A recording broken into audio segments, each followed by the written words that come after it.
কবির ভাই, হ্যাঁ ভাই, গাড়ি সম্পর্কে কিছু বলেন। গাড়ির সম্পর্কে আমি বলতে চাই কি, এই গাড়ি আমার হলো অনেক প্রিয় জিনিস। গাড়ি আর আমার বউ। আমি যদি আমার এরকম একটা গাড়ি থাকতো, গাড়িতেই বউ নিয়ে শুয়ে থাকতাম। ভাই নাকি? গাড়িতে বউ নিয়ে শুয়ে থাকতাম, যখন ঠিক আসতো গাড়িতে চলে যেতাম। প্যাসেঞ্জার যদি জিজ্ঞেস করতো ভাই এটা কে, বলতাম আমার ভাই। গাড়িতে কেন, বলতাম যে ভাই গাড়ি আর বউ আমার দুটোটাই লাগে।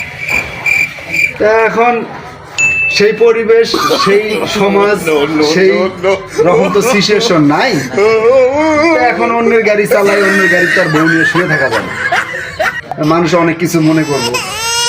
তাই আমি আল্লাহর কাছে আবেদন, আল্লাহর কাছে চাওয়া পাওয়া আমার এইটাই যে আল্লাহ তাআলা আমার এরকম একটা যদি গাড়ি দিত, বউ নিয়ে ট্রিপ মারতাম, বউ নিয়ে গাড়িতে শুয়ে থাকতাম, জেনারেল থেনেই কাইতে হতাম। তা আপনাদের মতামত জানাইলাম যে কথাটা আপনাদের কি ভালো লাগছে কিনা। আসসালামু আলাইকুম।